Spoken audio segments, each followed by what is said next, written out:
আচ্ছা, ঠিক আছে। হ্যাঁ, দয়ার ফোন ছিল। ওই অ্যাম্বুলেন্সটা পাওয়া গেছে, কিন্তু ওই অ্যাম্বুলেন্সের ভেতরে ওই পোস্টারের লোকটার লাশ পাওয়া গেছে। কেউ ওকে মেরে ফেলেছে আর রেখে দিয়েছে অ্যাম্বুলেন্সে। ওই কিডন্যাপারদের গ্যাংই হবে। ওরা জানতে পেরে গেছে যে সিআইডি ওদের পিছু নিয়েছে, তাই আমরা পৌঁছানোর আগেই কাজটা শেষ করে দেয়। ভীষণ চালাক মনে হচ্ছে, সব প্রমাণ লোপাট করে যাচ্ছে। স্যার, হ্যাঁ, স্যার আমাদের ইনফর্মার বলছে যে শহরের চাইল্ড ট্রাফিকিং এর কোনো রকম গ্রুপ অ্যাক্টিভ নেই। লোকাল পুলিশও তাই বলছে।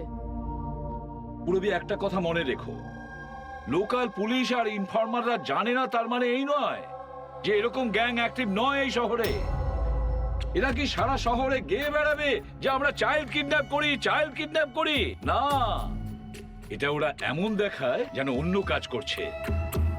দেখানোর জন্য অন্য কিছু আর ভিতরে নোংরা কাজ। হ্যাঁ, আরও একটা অ্যাম্বুলেন্সের ব্যাপারে জানতে পারা গেছে 10 দিন আগে কেনা হয়েছিল। কে কিনেছে? Sir, ডিপিভি hospital. কিডন্যাপিং এর একদিন আগেই কেনা হয়েছিল। ডিপিভি হসপিটাল? চাইল্ড কিডন্যাপ করছে হসপিটাল থেকে?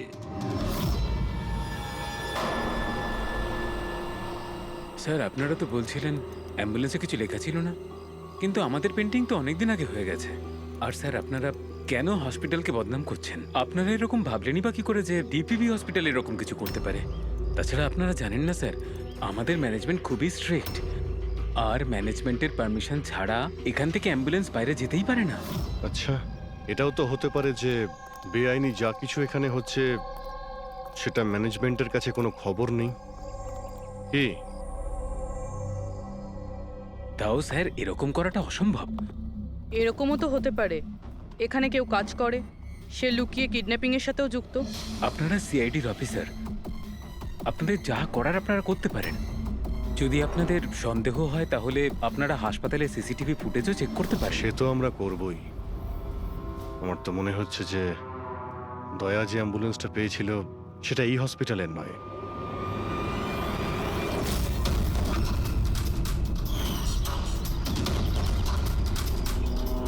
এটা ওই বাচ্চাটার দাদু না?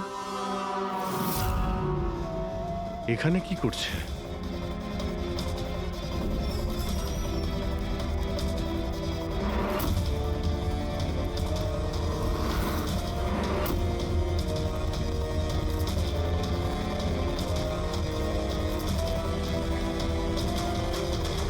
স্যার, এই ওয়ার্ড বয় কোথায় গেল? এক্ষুনি তো এখানেই ছিল। ওয়ার্ড বয় তো হসপিটালেরই, যাবে কোথায়? SAP sir. হ্যাঁ স্যার। আচ্ছা, ওকে ওকে স্যার। উজ্জ্বলকে পাওয়া গেছে। কোথায় পাওয়া গেল? যেখানে ময়লা ফেলা হয় সেখানেই পাওয়া গেছে। লোকাল পুলিশ ওকে ব্যুরোতে নিয়ে এসেছে। স্যার, খুব অবাক করা বিষয়, কিডন্যাপাররা কোনো ডিমান্ড করলো না, কিছু করলো না, বাচ্চাটাকে ছেড়ে দিল। এটা তো ঠিক। চলো, বাকি কথা ব্যুরোতে গেলেই জানতে পারবো।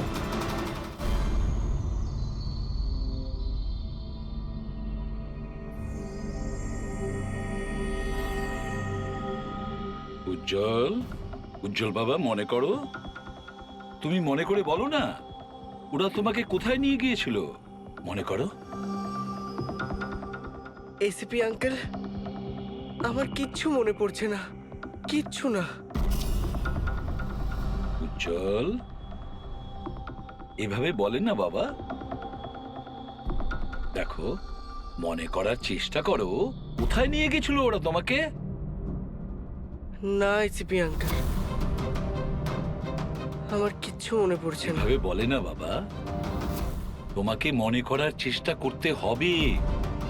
তুমি চাও না ওই লোকগুলো যারা তোমাকে এই কষ্ট দিয়েছে ওদের চরম শাস্তি হোক, ওদের ধরা পড়া উচিত? সেজন্য তোমাকে আমাদের সাহায্য করতেই হবে। আমার কিচ্ছু মনে পড়ছে না। আমার মনে পড়বেই বা কি করে? ওই লোকগুলো আমাকে অ্যাম্বুলেন্সে তুললো, তারপর ওরা আমার ঘাড়ে ইঞ্জেকশন দিয়ে দিল। আর তারপর শুধু অন্ধকার দেখছিলাম। আমি অজ্ঞান হয়ে যাই। আচ্ছা বাবা, কখনো তো তোমার জ্ঞান ফিরেছিল তো? এসিপি আঙ্কেল, যখনই আমার জ্ঞান ফিরতো ওরা আবার ইঞ্জেকশন দিয়ে দিত আর আমি আবার অজ্ঞান হয়ে যেতাম। আচ্ছা, যখন তোমাকে দ্বিতীয়বার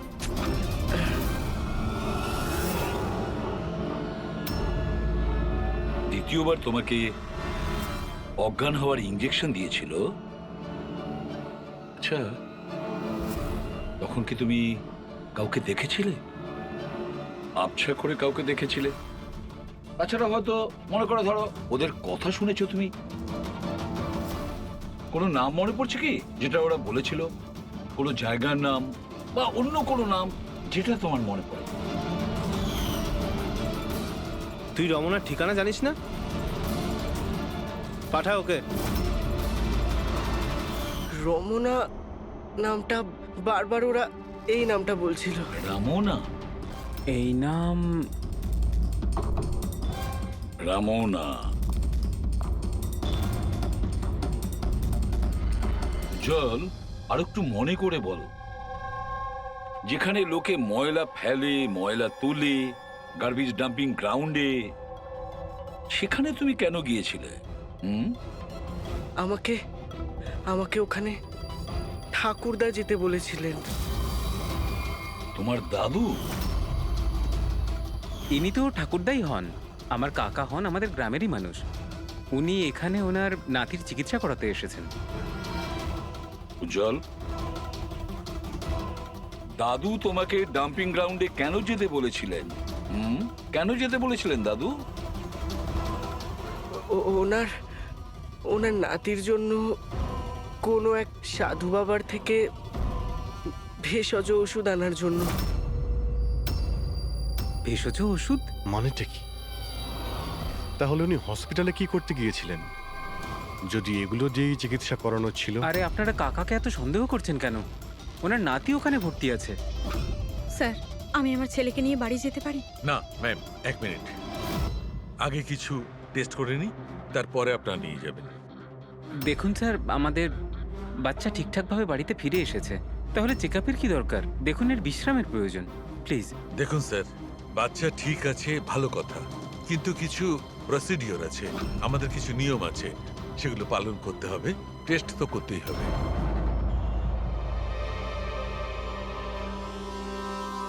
উজ্জ্বল, একটা কথা বলবে? আমি লক্ষ্য করছি যখন থেকে তুমি বসে আছো এখানে, পেটের এই জায়গায় চুলকে যাচ্ছ। কি হয়েছে? ওখানে কিছু হয়েছে তোমার? কোনো ব্যথা আছে? কোনো ক্ষত? কি হয়েছে? আমি চেক করছি, হ্যাঁ। এক মিনিট।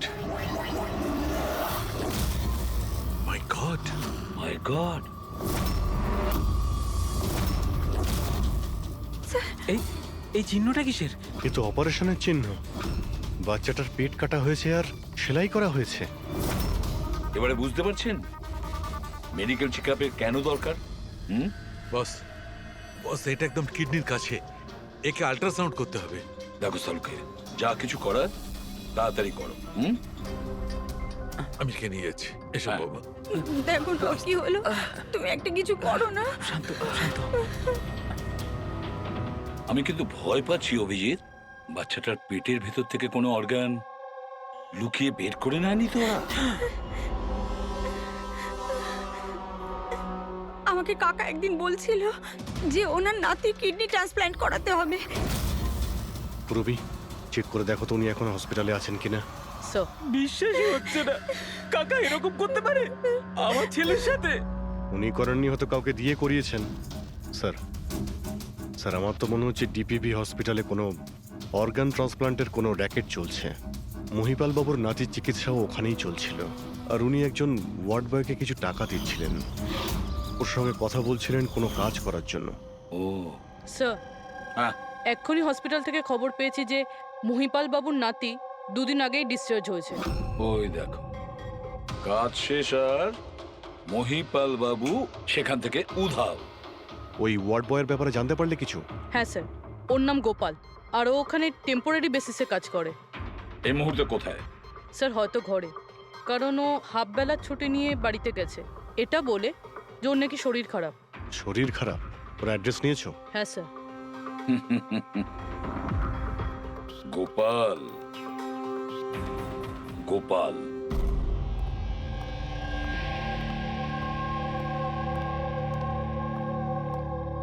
স্যার, লাশটা অটপসির জন্য পাঠিয়েছি। গুড। অ্যাম্বুলেন্স চেক করেছো? স্যার, কিচ্ছু পাইনি ওখানে। যে খুনগুলো করেছে খুব চালাকি করে করেছে, কোনো প্রমাণ রাখছে না। স্যার, ওয়ালেট মোবাইল কিচ্ছু পাইনি, শুধু এই পোশাক আর ঘড়িটা পেয়েছি। জামা আর ঘড়ি পকেট ঠিক করে চেক করেছো তো? হ্যাঁ স্যার। ঘড়ি জেডি ওয়াচ রিপেয়ারিং, বরিওয়ালি ইস্ট। এই জায়গাতে ঘড়ি রিপেয়ার করা হয়েছিল। এখান থেকে লোকটার সম্পর্কে জানা যাবে।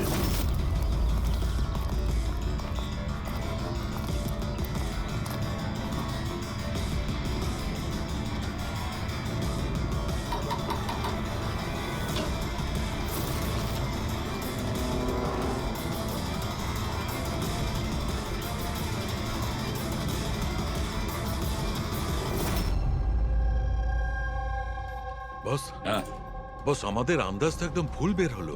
ভুল বুঝেছি মানে? মানে এটা অর্গান ট্রান্সপ্লান্টের কেসই নয়। তার মানে এই বাচ্চাটা তো সবকটা অর্গানই আছে। তাহলে ওরা করেছেটা কি?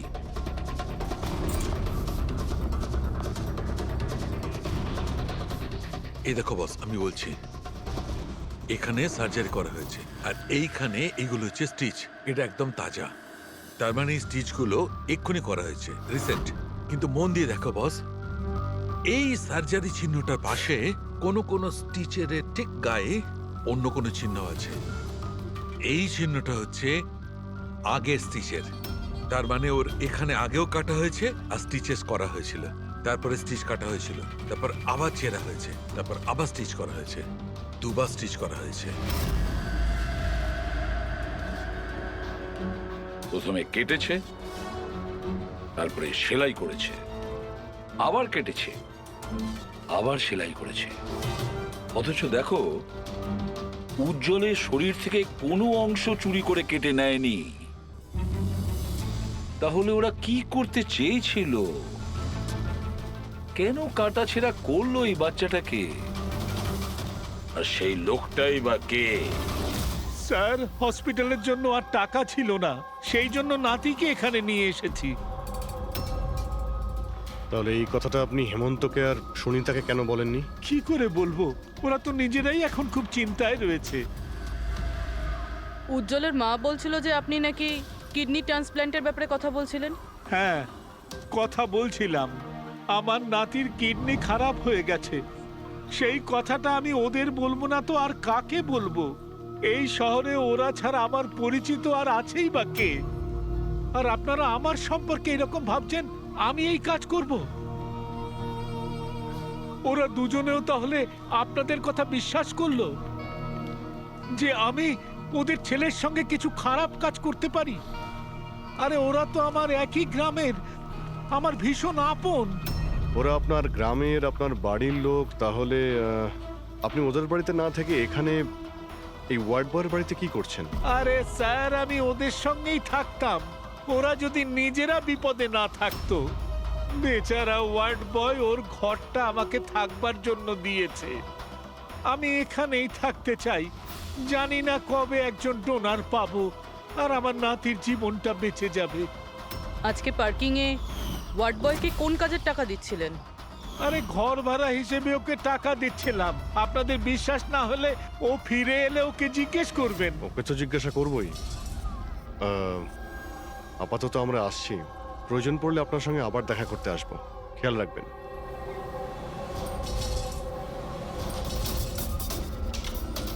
স্যার, যদি এই কাজটা ইনি না করেন, কে করেছে?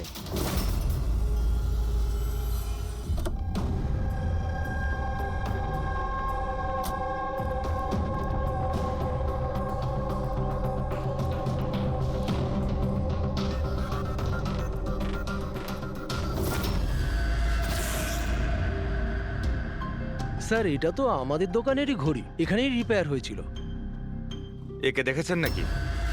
স্যার এই লোকটাই তো, স্যার এরই ঘড়ি তো আমি সারিয়েছি। স্যার 3-4 দিন ধরে প্রায়ই আসতো, তারপরে 2 দিন ধরে দেখছি না। আচ্ছা, ও করতো কি এখানে এসে? স্যার কিছু নয়, বাইরে চায়ের দোকানে বসে থাকতো, চা খেতো, এদিক ওদিক তাকাতো। আচ্ছা একটা কথাও বলুন, ও কি একা আসতো নাকি ওর সঙ্গে কেউ আসতো? স্যার ও একাই থাকতো।